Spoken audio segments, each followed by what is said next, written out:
Hi, I'm Rachel Lynn, and today I am going to be going into my budget and setting up April's budget. It's just a new month. It's time to set up my budget, and if you have not already set up your budget, then you need to get on that now. Today is the very last day of March, and yeah, you really need to get on that budget. This is no April Fool's joke. You need to get your budget done. Without a budget, then your money you just start spending money and you don't realize how much you've spent. Because believe me, even when I have a budget set up, if I'm not putting stuff in my budget, then sometimes when I go back and I have to backtrack, and it's like, whoa, I didn't realize just how much I had been spending on eating out when I thought I only ate out once or twice, but I forgot about another time. Or, wow, that's a lot of money that I've been spending at the grocery because I went a couple more times than I remembered.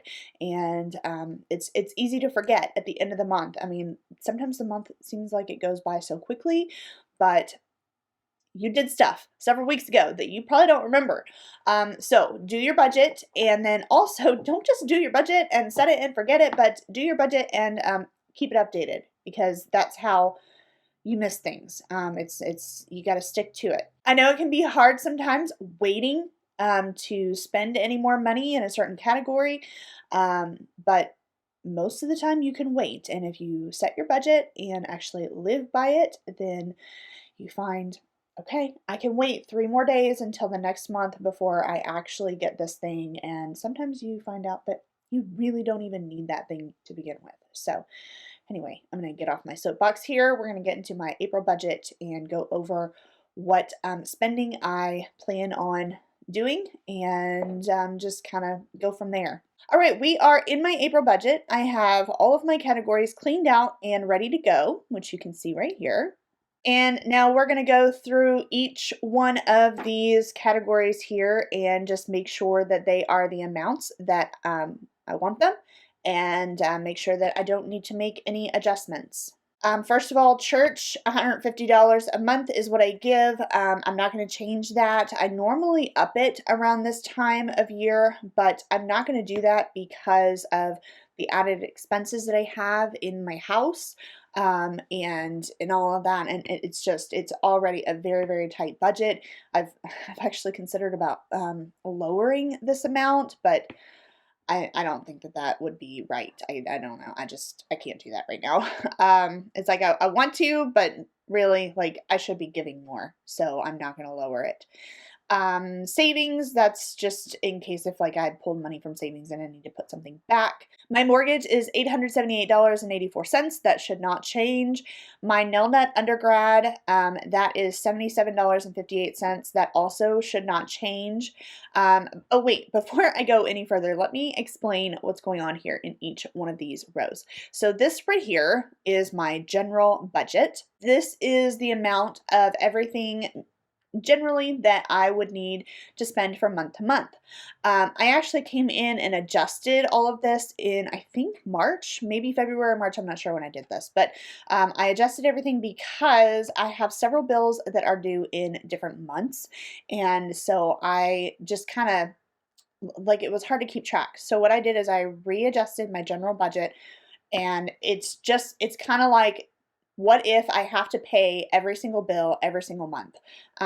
Like my water bill is only paid every other month, and my trash bill is every 3 months. I think that might be it. But what if I had to pay that bill every single month? That is the assumption here in my general budget, even though that wouldn't really happen. It doesn't happen every month, but it does actually happen 2 different months of the year where I do have to pay both bills in the same month. So I just feel like I have things covered by pretending like it could be every month. So the reason why I have this is just in case there is a month where I allot myself. So this right here, the allotted spending, is how much I plan on spending for the current month. And if this stuff ever changes and I want to go back to how it normally is, then I can just look at my general budget and remember, oh yeah, this is what I put in each category so that I don't forget. For instance, when I am working at Keeneland and I'm driving, that's like an hour's drive one way. So that's like 2 hours of driving every single day on the weekends. That adds a lot to my gas money, but I'm also making a lot more money that month. So what I do is I adjust my gasoline budget and I will give myself a lot more money for gasoline. But if I am not working there, such as this month when I should be working there and I won't be working there because of stupid pandemics that they're not having as many workers, which is just, oh my gosh, this is going to really affect long-term goals here. So anyway, my gas budget's not going to change this month, even though it should be. But if I know that I'm going to be driving a lot more, if I know that maybe there's something I need and I want to put more money in my grocery budget or spending budget or, something, if I ever need to change things around, then I can adjust it in the allotted spending and then look back at my general budget to like fix it after that month is over. That was a really long explanation for something quite simple. I apologize for that. Anyway, let's go on. So I think I left off at my nail nut undergrad. That is my that's my undergraduate payment. This comes out automatically from one bank account to another bank account that loan is paid to. My dad is covering that undergrad loan. However, he gives me cash, at least right now, he's been giving me cash. So I'm keeping that automatic transfer just to make sure that that money gets put in there, just in case I don't get to see my dad for the first few days of the month when that is transferred over. And I want that money to be in there.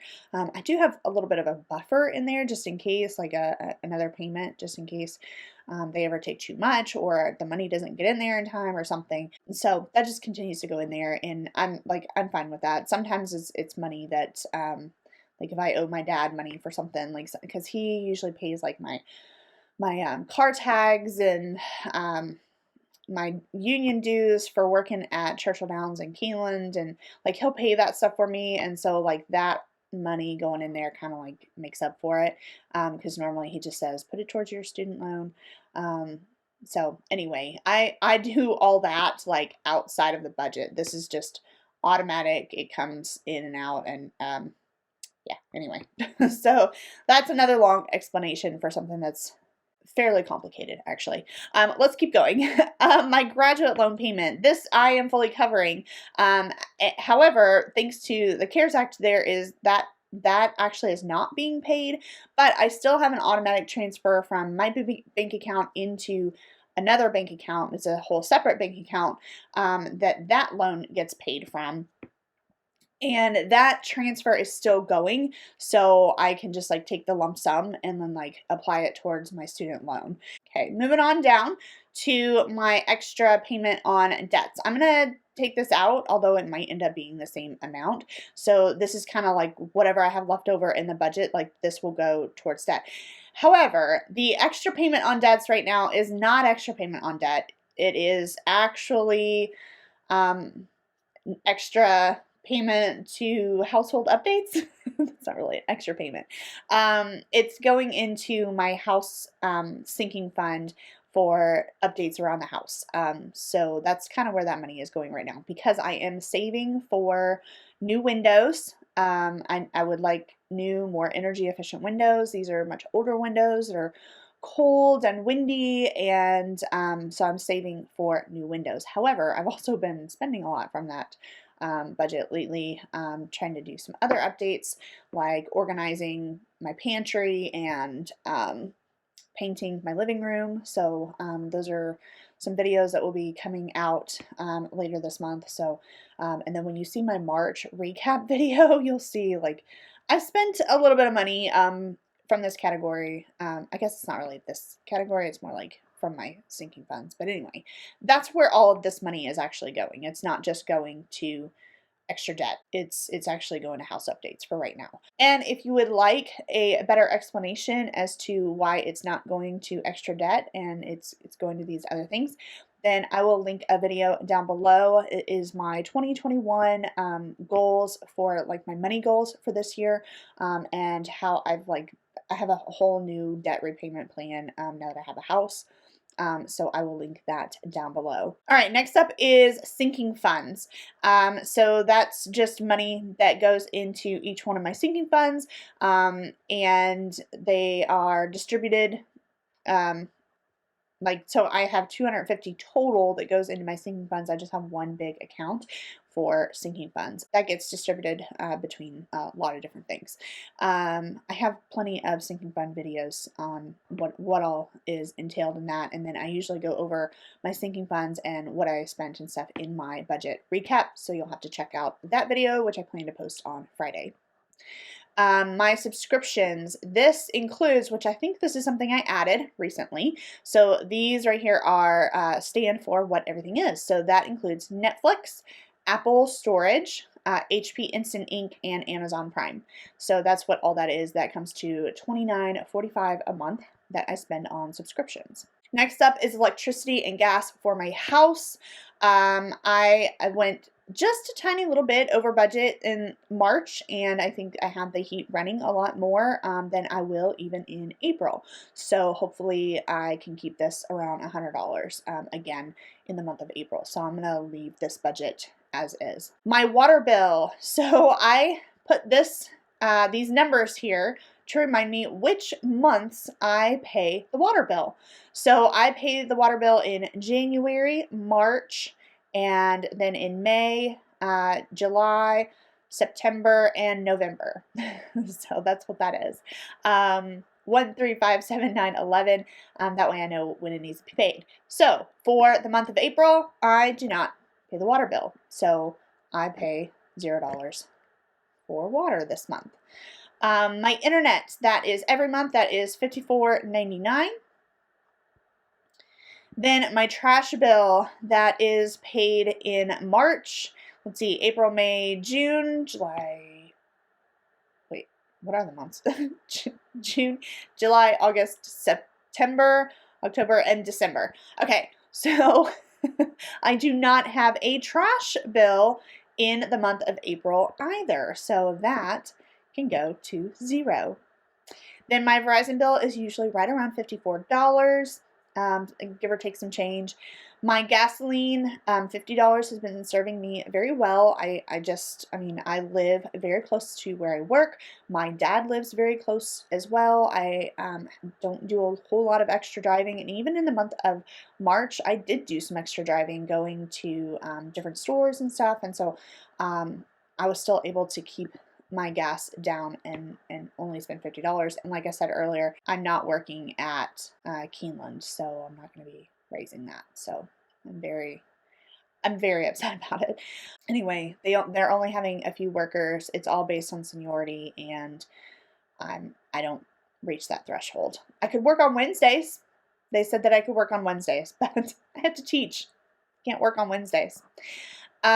Groceries. I brought my grocery budget way down.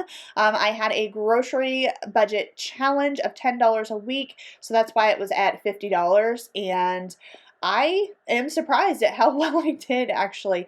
I did so well, and it was so not hard that I was actually disappointed that it wasn't hard. So you'll have to go and check out that video. I will link it down below. But I am raising my grocery budget up. I'm no longer in the midst of that challenge. I can now purchase other things rather than just like fresh produce and dairy, and like that was like pretty much all I could buy.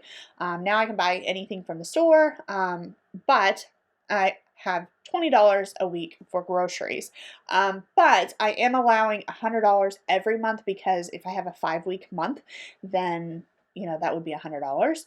I know there's not that many 5-week months, but I would rather just do $100 a month. I think that's a good round number. And I don't have to worry about like adjusting it when there's 5 weeks, and I don't have to look that up. It's just $100 a month, whether it's 5 weeks or not. Then for my household, I was actually surprised at how little I spent there as well. I'm going to bring that down to $50 a month. I had it at $100 in March just because I had just split up my groceries and household. They used to be together. It was $300 a month for all of that together. But I ended up splitting those two and bringing them way down, and I was easily able to stay under those amounts. So they're going to be split up. And I do think that like household, I can get away with just $50 a month for things like laundry detergent and dishwasher detergent. I need to put that on my grocery list. So dishwasher detergent and just all those good things that you need around the house. Teaching, this $25 a month, that serves me well. Sometimes I go a little bit over, like I did in March, but it's not a whole lot, and it's very close. So $25 a month is pretty good for me for my teaching budget. I do raise that usually in July and August as I am setting up my classroom. But yeah, $25 a month, typically it works really, really well for me. Then spending is $60 a month. I very rarely use any of my spending money, but I do think that I'm going to try using that more often when I am buying things for the house instead of constantly going to my house sinking fund. If there's something that I want to buy, if I need just one more thing to organize the pantry, or just something that I do buy for the house, I need to stop using up my house sinking fund, and I need to start using my spending money. However, if I don't use my spending money, all the extra money right now is going into that house fund. So it's kind of like give and take. It's just, where do I want to put it from, really? But I don't spend a whole lot of money. So $60 does me well.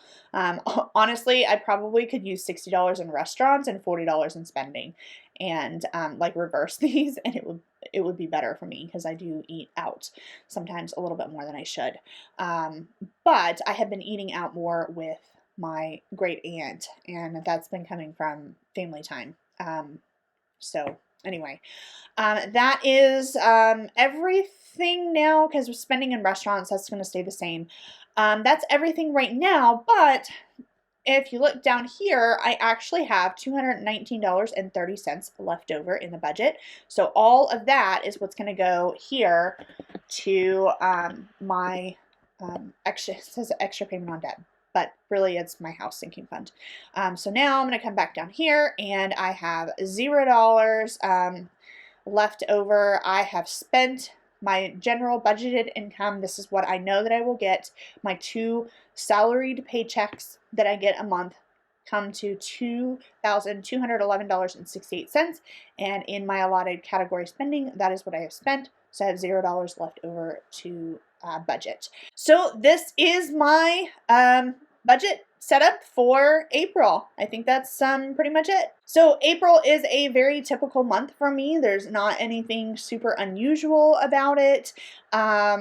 Even though April usually is fairly unusual because I'm working at Keeneland, and that's so frustrating, because that's close to $1,000 that I'm not going to get like extra in my budget. It's really, really frustrating, because if I was working at Keeneland, then at the end of this month, I might very easily have enough money for new windows. But it's not going to happen, and it's just so frustrating, especially after spending so much money on painting the living room. It wasn't a whole lot, but it was like a few $100s. So, it costs some money to paint. It's not a whole lot, but it costs money to paint.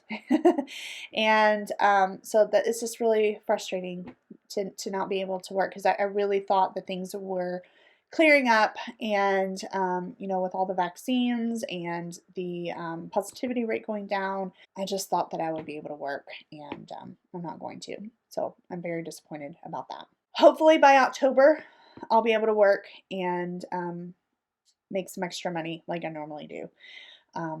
But anyway, I guess I need to look into other avenues for income, and use this time wisely. Now I have extra time on the weekends that I don't normally have, because I won't be working in April.